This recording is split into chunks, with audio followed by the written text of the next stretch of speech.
What's good? What's good, everybody? Welcome back to another episode of The Urban Platform Speaks. Make sure to like and subscribe to the channel as you tune in, check out the content. And with that being said, I got my man Clayton in here with me so far. We got some good topics on the docket for the day. Anyway, once we get off this commercial, then I'm gonna go ahead and do a sound check. But let me see what pictures that. Let me see what we got going on today. So we're gonna talk about the WNBA a little bit on. We're gonna touch a little bit on the WNBA. The young lady Satu Sabli, her comments about not wanting to pay back-to-backs in the WNBA. Then we're going to talk about. Let me see. We're going to talk about Micah Parsons and what's going on with Micah Parsons and the Dallas Cowboys, him and Jerry Jones, their relationship. After that, we're going to talk a little bit about LeBron James possibly linking up with Steph Curry, going to the Golden State Warriors. Plus, we're going to throw a couple trivia questions in there. Well, really, the trivia questions, like you said, could be for the chat, but I do want to have that discussion that me and you just talked about as far as like Kyrie Irving and Steph Curry. Like, what is a tougher? Let me see what do I have that at? What's a tougher cover? You know, who would be easier to guard, Kyrie or Steph? I think I got that from the Jeff Teague show, right? That was a pretty interesting debate right there. You know, who would be a tougher guard, be tougher to play. But let's go to Satu Sabli, right? She was at a press conference after one of the games that they had played, and she basically said that she don't like. Well, she said that the WNBA don't care about the players because they have them playing back-to-backs, and she don't like that. They're not concerned about player safety. Now, they only play one or two back-to-backs per season. You know, in most cases. Then on top of that, they only play a total of 44 games. I think it's 40-something games. It's 44 right now. Okay, so it's 44 games. So I'm like, you know, to me, and she said something about like practicing for an hour and stuff like that. Number one, an hour is not a long time to practice. Then on top of that, it just seems to me like they had so many complaints. Like the love for the sport, they want you to love the game that what they putting out there, but they don't play like they love the sport. A lot of these young women are like they playing like almost like they have to play the sport. They don't have that love for the game like you would find in the men's game and that passion. That's what it seems like to me. But what do you take from her comments about not wanting to play back-to-backs? Well, I think our comments is indicative to her per se. Personally, I'm not sure if other players share that same sentiment. But I like your point that if it's only one or two times that occur throughout your schedule, why is that such, a big deal? I remember hearing some of the players talk about it during the All-Star break. They was trying to use that to justify the lack of effort during that game because of the back-to-backs, and then they had to turn around and play Tuesday and things of this nature. But I don't understand. I don't understand what her frustration is with it, because they really have a short season, like you said, 44 games. Now, if you want to say that, you got us playing these extra games and we're not getting an increase in pay, you would have a good leg to stand on. But just to say, I don't want to play back-to-backs. But I just don't believe she speaks for all the players in the league. I'm not so sure of that, I agree with you on the point that I don't think that she speaks for, everybody in the league, number one. And then on top of that, but my thing is, to me, it's not like if it was just that statement coming from her, but it's just so many different things. When you talk about the Kelsey Plum situation, when she when she told the guy that he was kind of weird for asking for autographs. Yeah. Then the situation also with Kelsey Plum when she said, that the fans got to do better. It's just one thing after another with the WNBA as far as like complaining and having a gripe. And then on top of that, you trying to get some more money. To me, it's just not a good look, personally. Do you think some of their attitude is being influenced by where society has been in recent years? Not necessarily this year, but in recent years. A lot of things have been rewarded in society in terms of, pushing back against the system, complaining about what's not being done. And then you have this becoming like rewarded in a sense, like, people are calling you standing up for what you believe in, you standing on business, these type of things. Do you think the culture has any influence over some of these attitudes? Well, yeah, I do. And then now that you bring that up, like the WNBA itself is a very, like they take a whole lot of different public stances, right? They have, the LGBT, then, they had the Breonna, I think it was the young lady who was, like they stood up for like different social causes they involved themselves in, right? And so if the WNBA is always involved in these different social causes, I think that's kind of if as a basketball fan though, you sometimes, or as a sports fan, you want to tune into a sport as like to get away from like what's going on in the everyday life. So if you watching the news and something happened on the news, and then you got to watch all of these young ladies in this league also that's in your face, then it kind of really turns people off from that sport also. It works against. Yep. Sports can be a microcosm of society, but it's also an escape. Right. You want to live vicariously through this entertainment, and you want to forget about your troubles. And you make a valid point. Now you're just constantly bringing the ills of society right into the sport and right back into the fans' face and back into the fans' psyche. Yeah. So, but I definitely think a lot of their attitude is being inspired by what's been happening lately.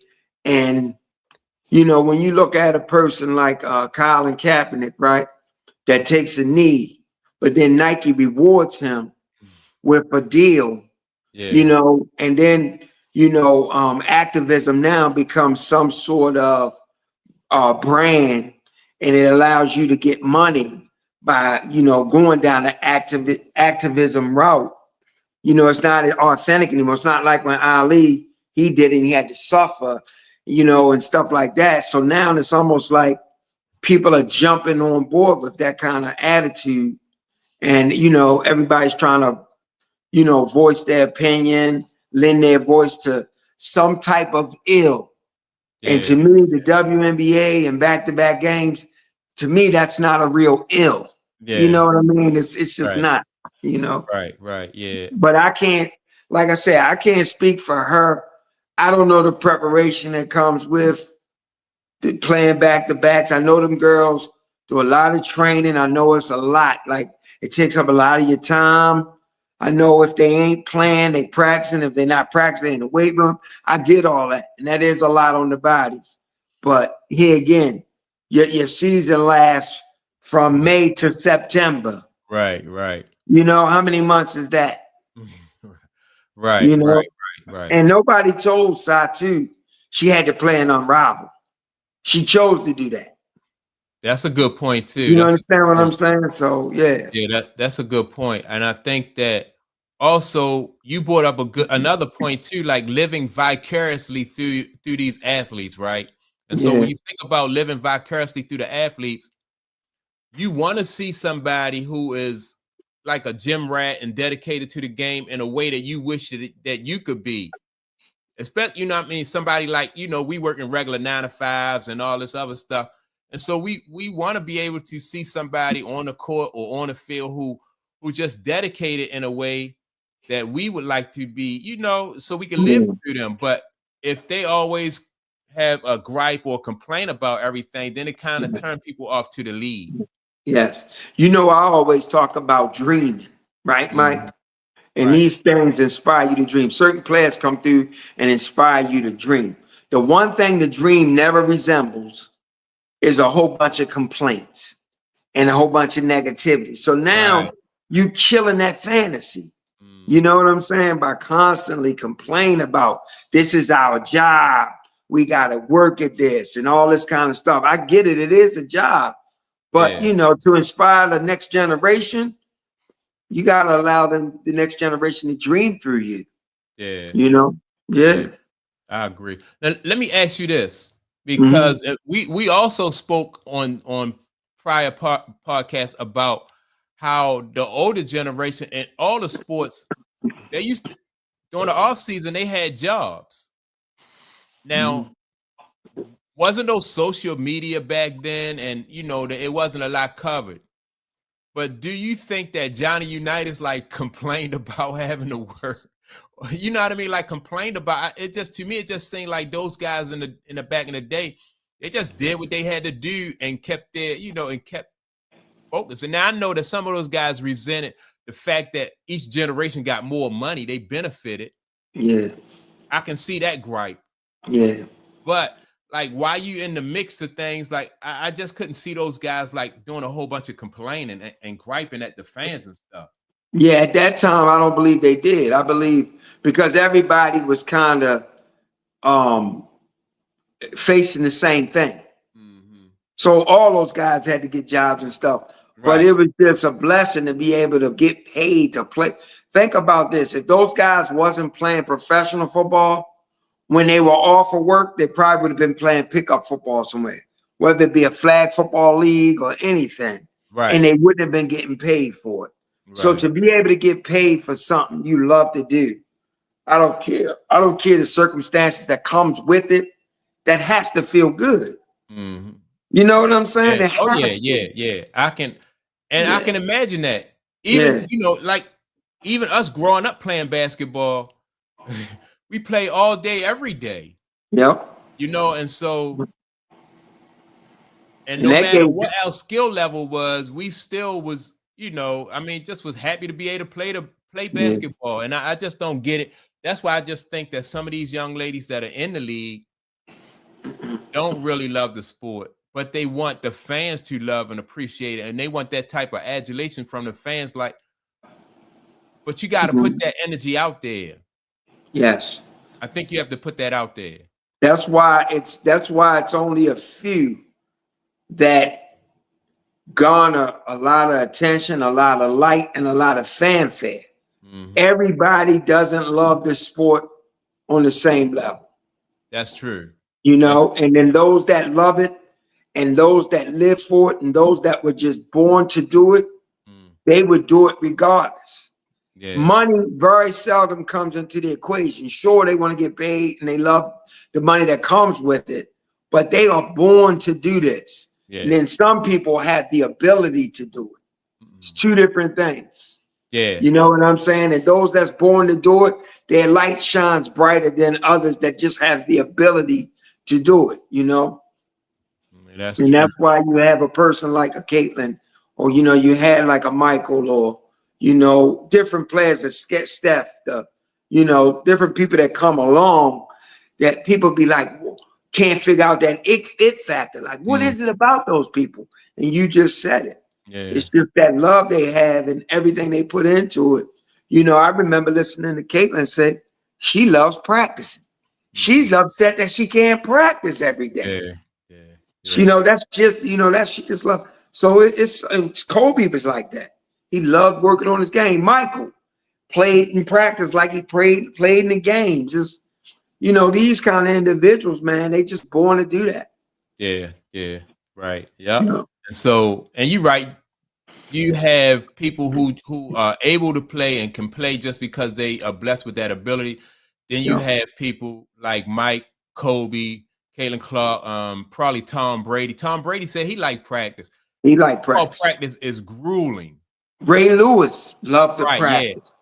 Loved to watch film. Ray Lewis would get stimulated just watching film with the clicker. Yeah. Man, yeah. So you're right. That is that's a rare breed though. When you have somebody like that who really like that, love the sport like that. And it comes across, their energy comes across to the fan base and they feel it. And like you said, that's where that it factor comes in at. Yeah. Okay. All right. So that's you got anything else to say on the Satu Sabi? No, too. I just wish the lady well. Mhm. And yeah, I just wish the lady well. I wish the young lady well. I was a fan of hers last year. I thought she was coming to join the FIBA. I really did, but a lot of things are starting to get exposed with her, the more you follow Yeah. these young ladies. Yeah. Yeah, so no, I just wish her well. Yeah. All right. So next on the docket is what's going on with the Dallas Cowboys and Micah Parsons. Did you hear that Jerry Jones tried to like circumvent his and go around his agent and went directly to the player, to negotiate? That's the narrative. I also watched his one-on-one sit down with Stephen A. Okay. And I listened to it in its full context. So, what was your takeaway from that then? Well, if I had to make an assessment of it, I would say the agent was a little bit disturbed by the fact that Jerry and Micah was talking and negotiating. So I think the agent stepped in and told Micah, you need to cut that off. Right. That's if I'm taking Jerry's side of it, and Jerry pretty much, he felt like not that he was going to exclude the agent, but the two people that have to be happy with the deal is the Cowboys and Micah. That's pretty much the position he was coming from. So, but I just think Micah, his agent, stepped in and had him do that about face and take this position, But I think he's going to get signed. I think he's going to get signed. I don't think he's going nowhere. Because one key thing Jerry Jones said was, we have him for 3 years. Yeah. However way you want to spin it, we got him for 3 years. Yeah. I just think that now Jerry Jones is not going to make a move without having his people, like the right people in his camp, look over whatever deal he's signing. So I think for Jerry Jones to even be talking business with Micah, I think that was it was kind of shady in my opinion. Micah don't know anything. As far as like when it comes to like contract negotiations and then like the clauses and stuff that go into contracts and stuff like that. Jerry Jones would be more familiar with that because he, number one, been in the business longer. Number two, he's a businessman. So he's always in those type of environments. Like this is Micah's first time, as far as I know, as a player being at the negotiating table. So, and he's definitely not a professional when it comes to negotiating. So I thought it was kind of shady on Jerry Jones' behalf, even if he didn't really mean any harm. I just thought it was, in my opinion, just kind of shady. Yeah, but I think this is the way Jerry does business, because if you listen to ex-players, they all have a personal relationship with him. Mm-hmm. So I don't know if he was trying to be this deceptive or shady. Mm-hmm. I just think this is how he works, and he has relationship with the players. They talk about things and then bring the agents. And I just think that, with Michael Irvin, with Dion, all of them love him. Yeah. I don't know. Yeah, I mean, and if Michael Irvin, Emmitt Smith, and all those other guys really don't have any negative, they do say it's like a family type atmosphere. Once you in his camp, and that loyalty. Mm-hmm. So hopefully they'll get it worked out. Yeah, I mean, he's right. He's a young player on his rookie deal last year, or whatever the case may be. So I don't know why Jerry said we got him for 3 more years. Maybe he was indicating that we can franchise tag him twice. Oh, okay. That kind of thing. But Yeah, I don't know. I just think that's the way Jerry does business, though, a little bit. Yeah. I remember he had a relationship with what's the guy used to throw up the X, the wide receiver, Dez. Bryant. Yeah. And they all kind of seem like, I just think, they got each other for. I think Jerry reaches out to these players and has personal relationships. And I think within those conversations, contract money, these things come up casually. I'm not making an excuse for Jerry. I'm just saying, but I know agents don't like to get cut out of things. And I also know agents, they got a certain approach to the contracts. You know what I mean? So, yeah, I don't know. Maybe the agent feel like Jerry was trying to, undercut him and softening Micah's stance and charm Micah and things of this nature. I don't, but because if he definitely, like you said, if he softened his stance or if he charm him, that will make it harder for the agent to do his job because now you have Micah's personal feelings that are involved. Yeah. And an agent, now he going against Micah's feelings and he's going against, he up against Micah's feelings and he's up against Jerry Jones, and that just is make his job tougher. Jerry said they had agreed on some things. He said, then you bring the agent in. He said he gets a phone call from Micah. Micah said, don't call me no more. Direct everything to old boy. Jerry was like, what? He said, I get a phone call. Don't call me no more. Yeah. That's heavy, man. Yeah. Well, I mean, from the agent, you couldn't really blame the agent though, because that's his job. Allow him, if Micah, if you hired the agent, allow the agent to do their job. Yeah. But I just thought that was funny. Jerry said, I get a call. He says, don't call me no more. Yeah. I said, man. But I just think it's all theater. I think all of this is theater. I think it's perfect for Jerry and the Cowboys because this is what they do, Mike. Almost every year. Every year. Yeah. Yep. You had it with Dez Bryant, Ezekiel Elliott. Yep. Dak Prescott. Right. Emmitt Smith back in the day. Emmitt had to sit out the first 2 games or something before he came to his senses and signed him. So it's interesting, man. Well, when Emmitt sat out, I thought both sides came to their senses because they found out too without Emmitt that you just can't throw any old running back in there. And I think they lost those 2 games without Emmitt. So both sides came to their senses with the Emmitt Smith situation. But so you don't think that Micah Parsons is going nowhere? I do not believe he's going anywhere. I don't. If he does, it's going because Dallas. I mean, because Steven even asked him. He said, now somebody come at you with this, that, and the other. And he was pretty much sitting, steady in his position, like, we got him. He said, shake my hand again, Steven. We got him for 3 years. Shake my hand again. He did it twice. Yeah. So Jerry don't seem to be fazed by it. And Jerry doesn't seem like he has any kind of energy toward moving off of Micah. Yeah. But that could just be for TV. Yeah, go ahead. Mm-hmm. Well, and this is not, like I said, this is not Jerry Jones' first time at the rodeo.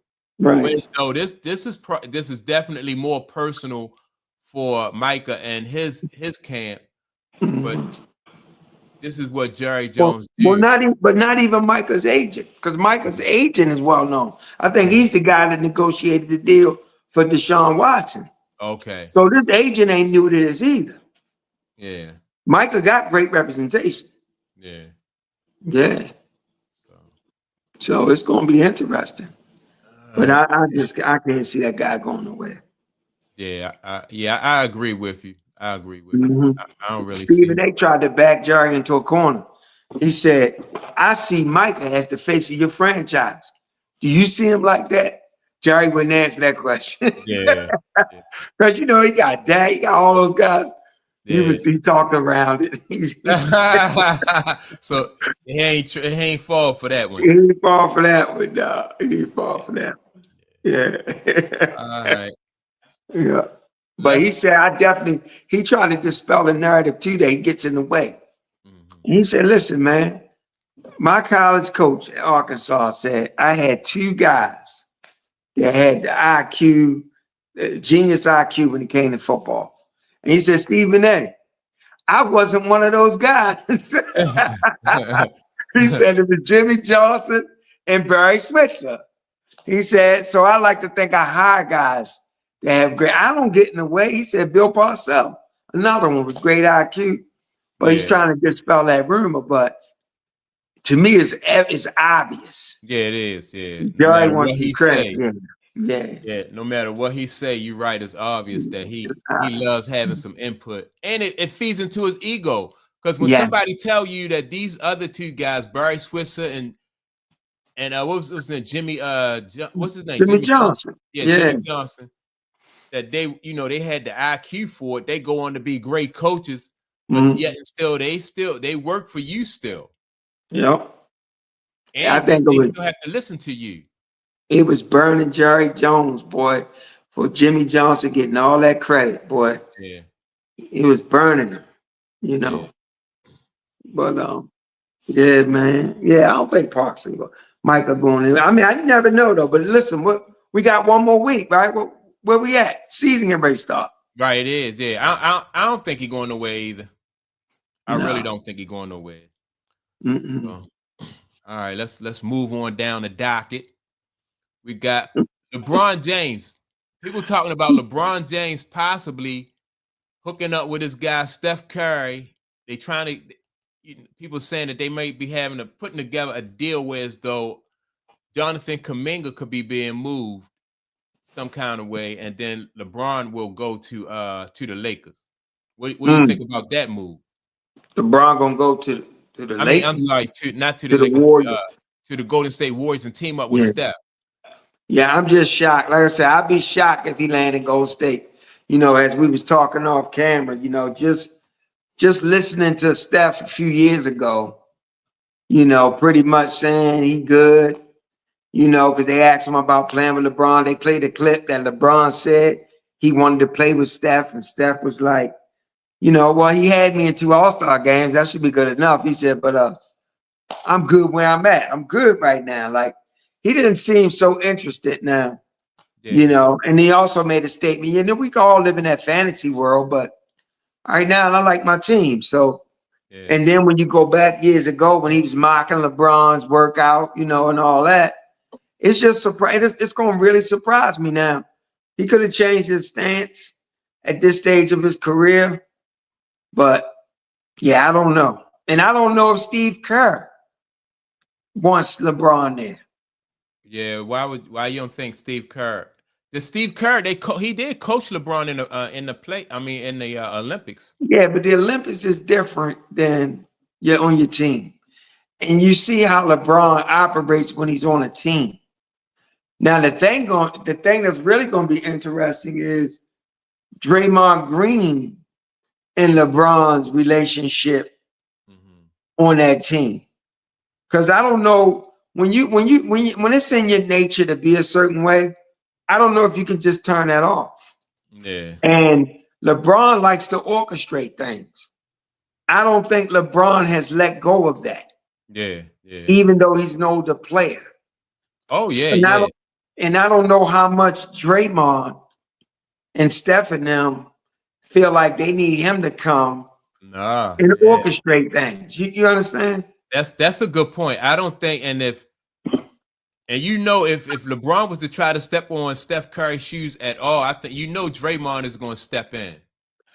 Yep. He definitely going, he definitely going to want to. He's going to have to step in. Not only that, the GM. Everything is about Steph and Golden State. Yeah. That's why KD had to get up out of there. They celebrating them winning the title. And they treating KD like he was just a stepchild or something. Like they made it all about Steph. You remember that? You remember that parade? Yeah. Yeah. So, in the fan base, they love Steph. So it's going to definitely be interesting. Yeah. Time. What's good, Tom? Welcome back to the podcast, Tom. What's good? Yeah. What's up, Tom? So as far as the legacy of these two guys, like whose legacy would it hurt? If they do well or they even get to the championship and they win a championship, this will be another case for LeBron James. Like people saying, well, he just chasing the rings, orchestrating teams. I don't think this will really hurt Steph's because Steph, all his rings will come in with one franchise, whereas though LeBron James will really be helping Steph's legacy more so than anything. If KD joining Golden State didn't affect Steph's the narrative around Steph, LeBron coming won't either. Right. But it will add to the narrative about LeBron. Yeah, I think it definitely will have a negative, in my opinion, effect on LeBron's legacy. Steph will be able to, because like you said, one franchise, 5 rings for Steph, 5 rings for LeBron, but LeBron, all his rings, from different organizations. I don't necessarily believe LeBron going to Golden State is automatically a championship for them. No. I don't. The reason I don't believe it's automatically a championship for them is because they're an older team. You're Steph older. They need to mix some youth in with those older experience. The experience going to pay off, but they need to mix some youth in with that. And what's happening with Jimmy Butler? Well, and Jimmy Butler's showing signs of he's, on the downside of his career too. Is he going to remain in Golden State? Far as I know, I'm not. They didn't say anything about him being part of that deal to move Kuminga. As far as I know. Let me see what time says. Men have tuned into women that raised them. These young men do not stand on anything, flip-flop just like their mothers. And if that takes to heart, you can best become a better man. He said they turn it into women. Oh, yeah. Wow. Yeah. Wow. Yeah, I don't know. I just think with this social media era, I just think like it's just a whole different era. Everybody got a mic. Everybody's comfortable, speaking in front of at press conferences, and sometimes the message is a whole lot of different sound bites out there. I think that it's just so much. It's so different now. Everybody got a mic, and everybody is entitled too. Not to go deep into that, I'm not, but that statement Tom made is more profound. I'm not going to say than he even thinks, because he may know. But that statement he's saying is very profound, and it's real deep to why you see so much feminine energy on the rise. But I'm not going to get into that. But yeah, I agree. I think some thing. Well, and I touch on about people coming from single parent homes, and that affects their their outlook on different things. The way people were raised, their background also affect their outlook on different things. But let's look at everything on a whole real quick, Mike. All right. So let's say this: whenever you suppress something, right? Eventually that thing that's suppressed, it grows large in power, and then eventually that becomes the manifestation. So on the flip side of masculinity is what? Feminine energy, right? So for so long, for centuries in this country, it's been about masculine energy, right? So it only makes sense that at some point, feminine energy rises. Did that make sense? Right. Oh yeah, definitely. Yeah. Let me see. Tom says, if you love Michael Jordan, there's nothing LeBron can do to pass him.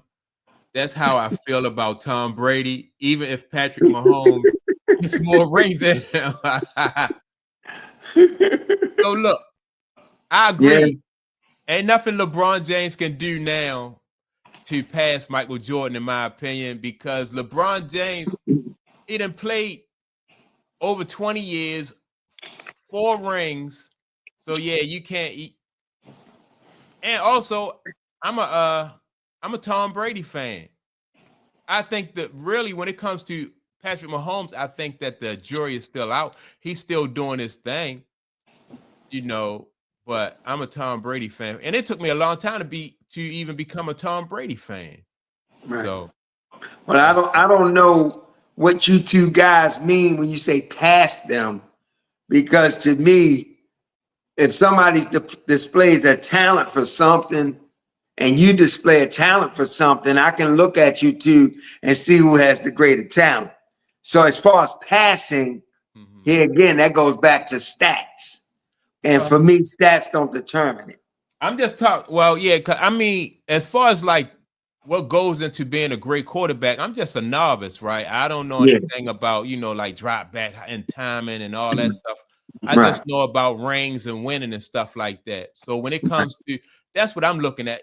It's not because I never, like I'm not technical when it comes to quarter or anything, anybody on a, I don't, because I never played football at that level where guys just have technique. I can't say, oh man, his technique as a cornerback is not good, or he should have, So it's just to me, it just comes down to winning and losing. Yeah. Now here, and as far as LeBron, he could have went on and won 10 championships. He never would have been greater than Michael Jordan to me. Yeah. Because of what Michael was. It's not about, you understand what I'm saying? Here again, we go back to the whole conversation, somebody having a lot of titles, they could just been very blessed to be on certain teams that was just great. Yeah. And they had great chemistry and everything, and they won titles. A la Bill Russell. He's not greater than Mike at playing basketball. So to me, it was never about LeBron passing Mike or any of that. Kobe too. I love Kobe, but to me, Kobe, how can Kobe be greater than the guy he mimicking? Right, yeah. So, you know what I'm saying? So that's how I see it. Yeah. I agree with you. I feel the same way. Even if Kobe had won another ring, I still would not have had him being greater than Mike. Yeah. So let me take this. Let me what Tom say. Y'all are acting like doing what Stephen A. Smith does all the time. Y'all creating narratives. LeBron is not better than Mike Jordan.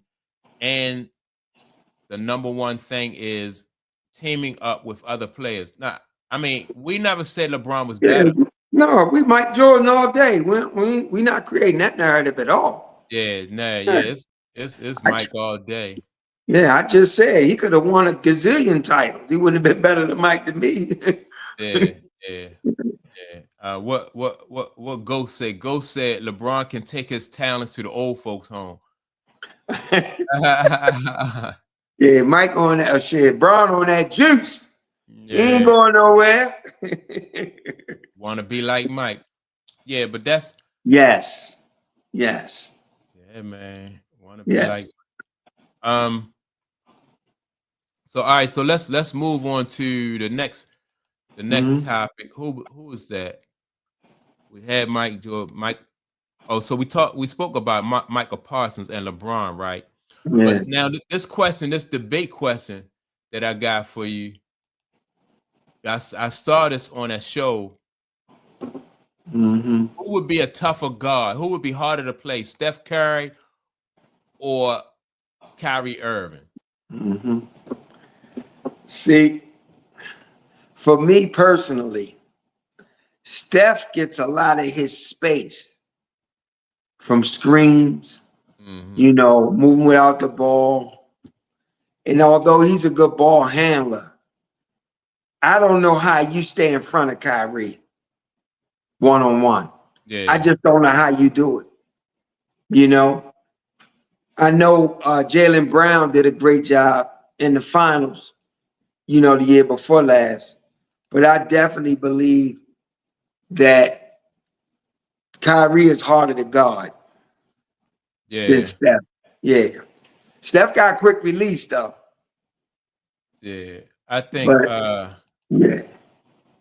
And so when I was watching Jeff Teague on the show, and everybody agreed that it's harder to guard Steph Curry because of what you said, because of him running through those screens, you getting hit by different players, and you have to be like you have to be physically in shape just to even keep up with Steph Curry.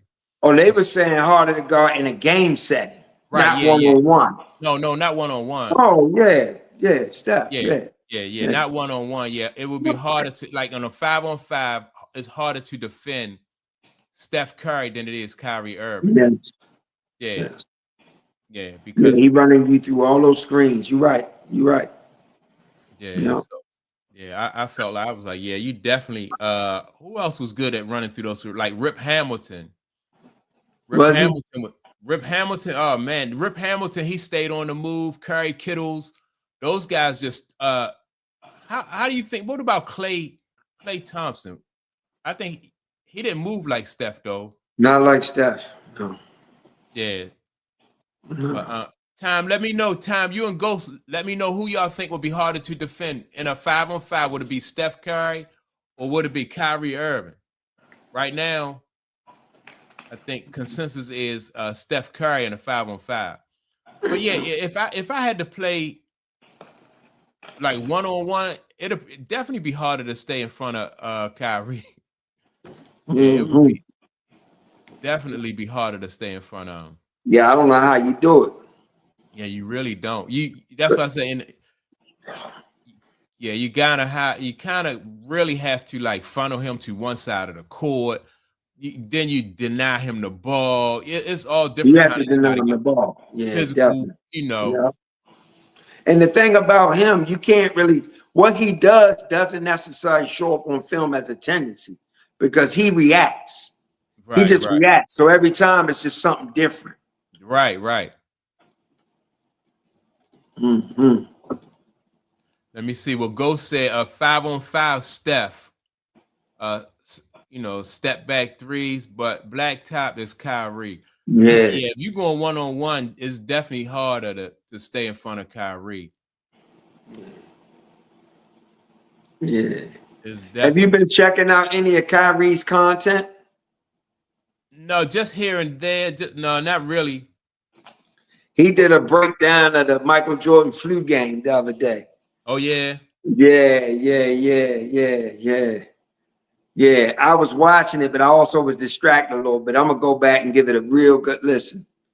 But, yeah, he's out there in these YouTube streets. Yeah. But from what I could see of like the little bit of Kyrie's content I did watch, like Kyrie is very introspective. Yeah. And his takes are different than everybody else's. So he can get deep and technical into like what it takes to be like, like to play at that level, but then his like the conscious stuff that he comes into with, I think, makes his content different. Mm-hmm. So yeah, but I haven't had a chance to watch a whole lot of him, but I do get that from his. What you think about his content? Yeah, like I said, that was the first thing that caught my eye. Mm-hmm. The Michael Jordan flu game. And I watched it, but I was distracted, so I couldn't really get into it. Yeah. I'm gonna go back and check it out. I'm gonna really check it out and try to get a feel for what his vibe. Yeah. It's a cool vibe. Yeah. So you don't want to try this you don't want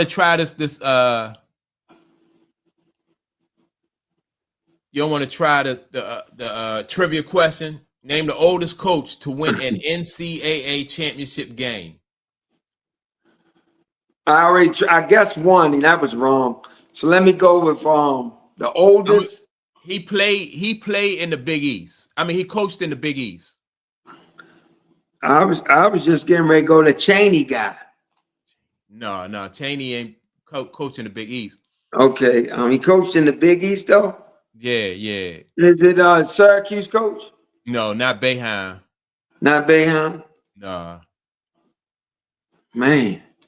What player did he coach? He coached Ray Allen. Who else did he coach? So it sounds like a UConn coach. Calhoun, yeah, Jim Calhoun. Didn't he coach at UConn? Yeah, Jim. I guess so. Jim Calhoun. So he was 68 and he won. 8 years old. And his final game he won was the national championship? Yeah. Yeah. I wouldn't have guessed that in a million No, he years. was the oldest. He was the oldest to coach in the national championship and win Okay, the the chip. oldest Yeah, he was coach. the oldest to win the national championship. Okay. Yeah, I Yeah, wouldn't have guessed that. let me see. Name the oldest coach to win an NCAA championship game. Yeah, Okay. Yeah, I wouldn't have guessed yeah, that. Yeah. yeah. Calhoun. Mhm. No, it wasn't Louis Conasaga. I remember Louis Conasaga with those sweaters. I don't. You don't remember he coached uh what was the guy? The left-handed guy went to Golden State. What was the guy? Who did he coach? Louis Conasaga at Was Byron Davis left-handed? no, the white guy. What was the white guy name that went to he played they used to Not Chris Chris Mullin. Mullins. Chris Mullin? Yeah, didn't where Louis Conasaga coach? He coached at because he used to wear those sweaters. Chris Mullins, Walter Berry.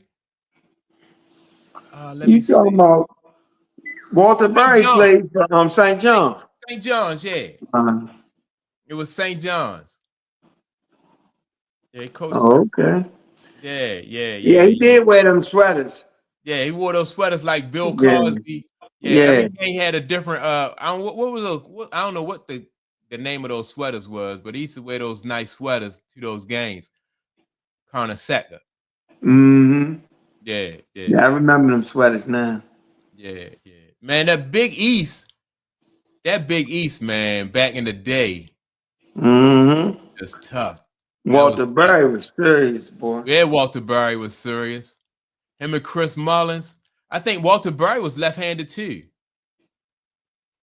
You know, your guy passed away. Who was that? Lou Conasaca. He passed away. He did?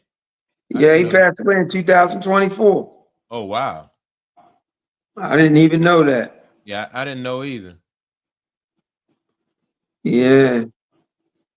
Lou Yeah, but that's right. I remember him now. I'm looking at him now.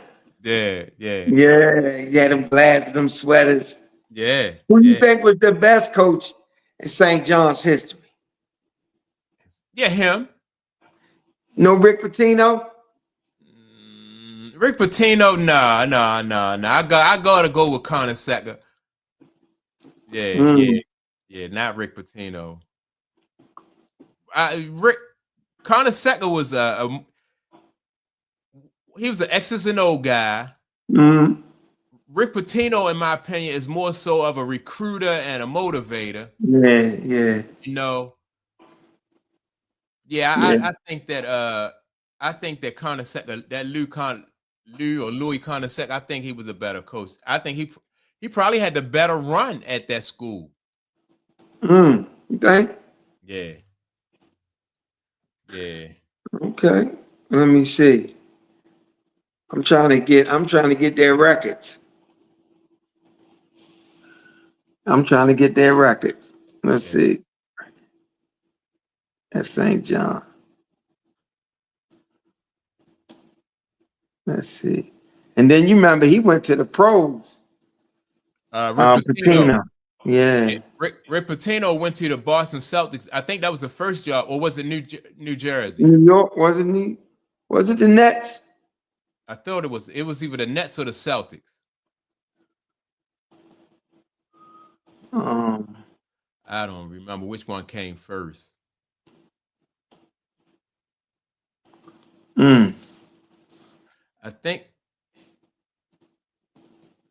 I think it was the Celtics first. I think he went to the Celtics first because he had Antoine Walker. I think Paul Pierce was there. It was early in their careers. Then later on, when I think he went to New Jersey, the Nets, he had Sam Cassell. I think I'm not sure if I think Kerry Kittles was there. Sam Cassell, Kerry Kittles, Jason Kidd. What's the guy that was down low, could jump out the gym, came from Cincinnati? Kenyon Martin. Yeah. I can't even get his record. Yeah, I'm But not sure. yeah, Yeah, that's crazy. but yeah, man, that Big East was tough back in the day, though. Was tough back in the It was day. tough. It was tough, man. Didn't Walter Berry win the Player of the Year? I think in that conference, I think he did Big East Player of the No, Year. I'm talking about the NCAA. Oh, I don't know about that. I thought he beat out Len Bias. Ooh, I don't know. I think he did. What? Walter Berry beat out Len Bias? Mm, I I ain't think he know. did. I thought he won Big East Player of the Year. I didn't know he won National Player of the Year. I'm getting ready to find out. I think he did. Why it's not giving it to me? It's showing me all these pictures. What's going on with my computer? Um, Yeah, let Walter me- Berry. I'm gonna have to bring this back out. Yeah, I think he won. Yeah.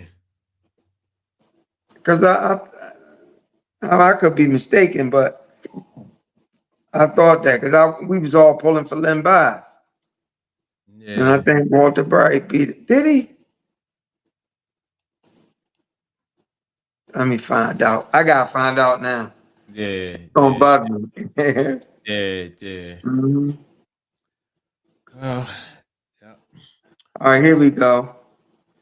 Yes, Walter Bird, the Truth Bird, won multiple National Player of the Year awards in 1986, including the John Wooden Award. Okay. Yep, Okay. yep.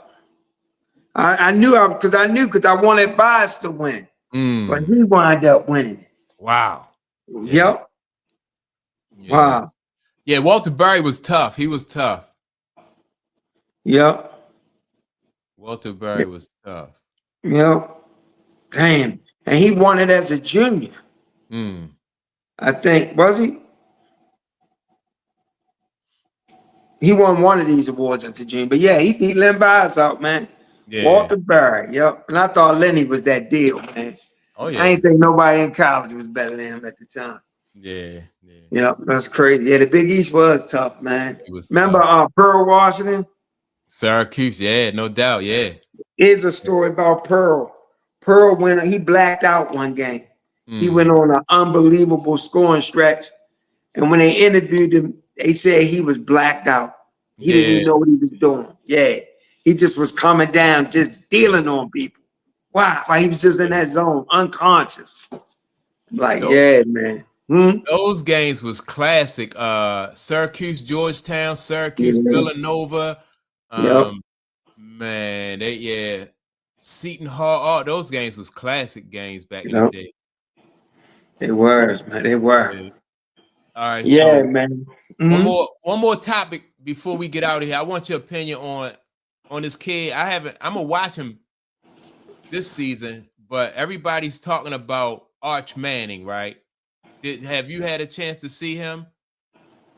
Not that much. Yeah, But I'm going to watch him. I'm I'm going to looking watch forward to. him too. Mm-hmm. I'm looking forward to seeing Arch Manning. I think that he coming from that tree, that Manning tree. He following behind his father, his two uncles. Yep. His grandfather, his two uncles. I You tell you know, what, you're going to see a lot of them because Texas, right now, the University of Texas is the favorite to win the national championship right now. mm, So you're on a loaded team too. yeah. I definitely Yeah. want to check him out. Yeah. But yeah, this whole thing, man, I just want to see if he come out, man. I just want to see if he come out for this 2026 draft because I swear I'll put all my money. If he come out in the 26th draft, the Indianapolis Colts get that kid. Yeah, I bet everything on it. I think some people saying that another reason why he may not be coming out is the man, like the grandfather. Number one said no, and number Yep. two, they want him to have a certain amount of experience, game experience before he hit. Because they say that works better in a quarterback's on a quarterback's behalf if you have a certain amount of games under your belt, game experience. So they trying to get him to be patient and make sure he had the right amount of experience. So yeah, they still believe in the 4-year college and all that stuff. The family does, but yeah, we're gonna see. I mean, they We're had a gonna lot of see. they got a lot of experience with that system. Archie Manning, Peyton Manning, Eli Manning. If we being honest, Eli wasn't all that. He won 2 Super Bowls, but he wasn't all that. Come on. I like And Eli. if we I like really being Eli. honest, Archie Manning was dope. He was a scrambler, but he wasn't all that either. Peyton was the one. Yeah. Well, Peyton was on a different level though. Yes. Peyton was on a different, like, if it'd have been crazy if Archie Manning and Eli Manning had the same kind of career that Peyton had. If all three of those guys, you talk about generational talent when you talk about what Peyton Manning could do. You know what I mean? Yeah. Yeah. So I'm not putting Archie and Eli on a level with Peyton. They're not. Right. Right. But the fact that you can get three different generations of quarterbacks in the league, that right there is just, unheard of. I don't think he played that many games last year, but he had a 67% completion rate. Okay. For 939 yards, average yard completion, 10.4 yards. That's good. 9 TDs, only 2 picks. 75-yard touchdown was his longest. His quarterback rating was 184. So you're right. He don't have a lot of games under his belt. You're right about that. Right. But Yes. I don't know, man. They got him picked. He the favorite to win the Heisman, everything. Yeah. He in line for everything. He in line for everything. Yeah. That's what's up, though. I'm definitely going to check him out, though. So just to see where he, what he looked Here's like. one thing to consider: the Mannings are very particular about where their kids go. So if you can come out early and the right person is in position to draft your kid, waiting another year, you can't guarantee that. And you could try to pull that whole "we're not going there" and all that, but in this day and age, I'm not sure if that works again. So that may play a part in whether he come out early too. That's true because they did it before, so the owner's going to be on the watch out for that. Yes. Yeah, the league is going to be on the watch out for that. So if he's got an opportunity to go to a franchise that family feels comfortable with, especially being the Colts. I mean, Peyton played for the Colts. Yeah. You know what I mean? Come on now. I think if that's the situation, he gone. Yeah, I mean, now that I think about it, you're probably right. If he goes to the Colts, that's a good look. Colts right now don't have a quarterback to speak of. I mean, they got Daniel Jones and Anthony Richards. It seems that they're giving up on him. Yeah. So, yeah. So, yeah, let the Colts. I can't see the Colts winning very many games this year. I can't see it. Between them, even Carolina is going to be a little bit more improved than what the Colts are, because Bryce Young, he started coming into his own last year toward the end. He started turning it around. So even the Colts, I mean, who else out there that could be bottom feeders? The Jets. Yeah. The Jets. New York might be that marketplace, but I don't know if the Jets is the organization they would want them going to. I don't think so. Yeah. Who else? Cleveland. The 49ers.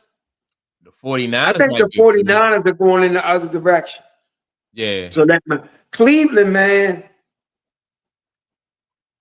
I'm not sure if the Cleveland is going to suffer more losses than teams like the Colts, and maybe I don't know.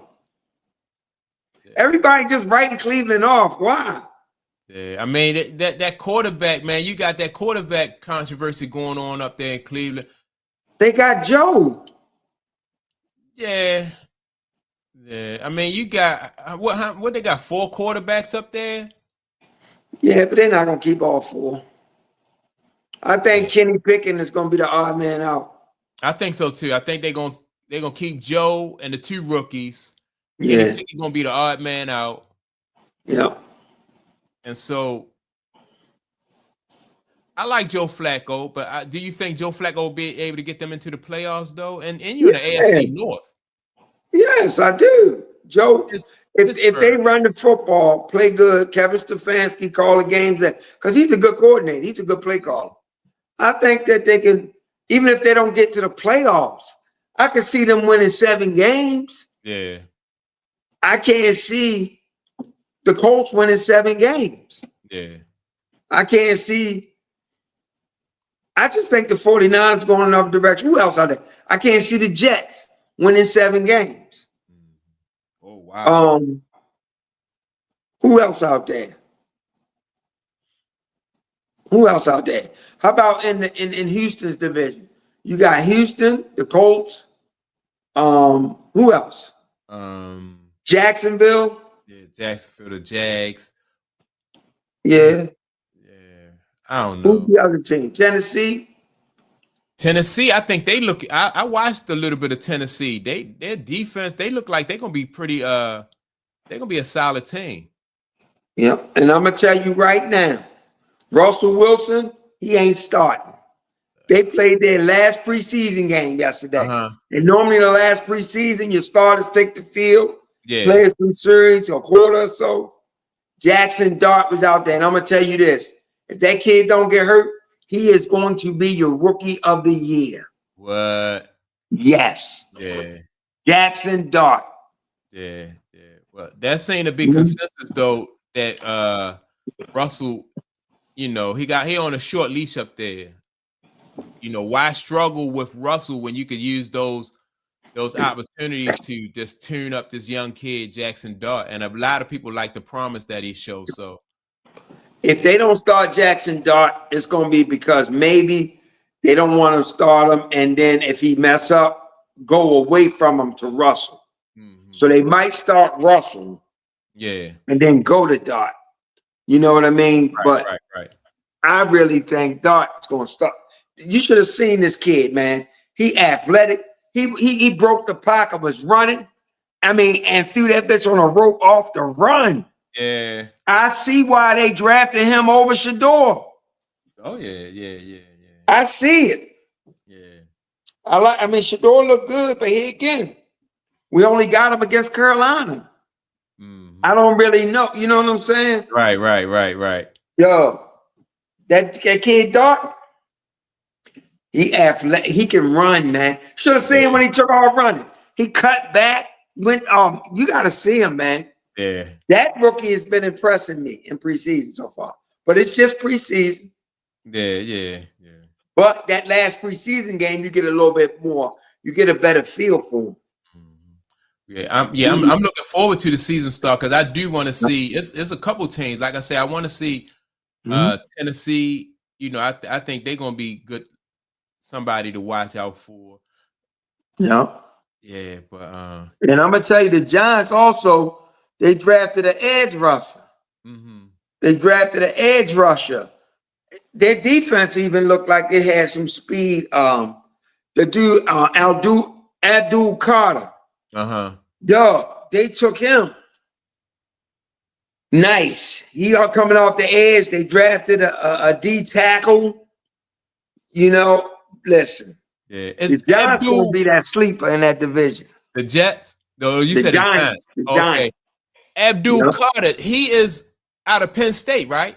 Yes. Oh, okay. Yes. Yeah. And I think they took him first off the board. I think so. Yeah, you're right. They took him first and then came back and got Jackson Dart in the first round with the 25th pick. But they got Abdul Carter with the number 3 pick. So anytime you take an edge rusher that high, he coming in and he gonna make a difference in the beginning. Well, remember we spoke. Abdul Carter wanted Lawrence Taylor's number. Yeah. Remember that? Yeah. Yeah, you can't have that though. Don't do that. Yeah. Yeah, don't even put that on you, son. Yeah. Lawrence Taylor was different. Yeah, rightfully so. Lawrence told him no, though.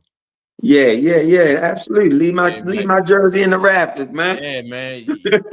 Put your own jersey up there. Put your jersey up there. Yeah. I Yeah, appreciate you wanting to pay homage to me, but nah. no doubt, Yeah. no doubt. Don't do that to your son. That's like somebody coming to Baltimore. I want number 52. You can't do that. Yeah. It's just somebody going to the Orioles saying, I want number 8. You just can't do that. Or number 33. Anybody, you can't right. do that. Somebody Yeah, going to Chicago, give me 23. Come on now. yeah. Sit your ass down, boy. You can't get that. Yeah. But Yeah, I'm gonna watch this kid. He impressed me yesterday. Dart yeah, impressed me. He really did. yeah, So we're gonna see, man. yeah, no Gonna doubt. see. I wish when do Cleveland play their last preseason game? I don't know. Maybe I know some football come on today. I think it's some football come Today. on Yeah, today. it Yeah, should be. It should yeah, be today. yeah. Let It's me see if today. Cleveland play. Cleveland playing right now. They playing the Rams. Oh, okay. Let me look at this, man. Oh, and Joe playing. Joe. Oh, okay. Yep, that's what I say. That's how you know he's gonna be the quarterback. Yeah, Joe Joe. right now, he 9 for 10, 71 yards, 1 touchdown. Dylan, So and guess who else got some snaps? who? Dylan Gabriel. He got some snaps right now. He must be in the game now because Yeah. it's the second quarter. Dylan Gabriel, 3 for 8, 43 yards. Oh, all right. So they're gonna probably throw Shador out there too in this game. Yeah. Yeah. I gotta try to find that game. Well, I ain't gonna hold you. I'm great. We great. We've been there a little bit over an hour anyway. So Okay, all right, that's cool. yeah, we good, man. See, we got some good content. Yeah. Good conversation. Yeah. Man. I want to thank everybody. I want to thank Time, Ghost.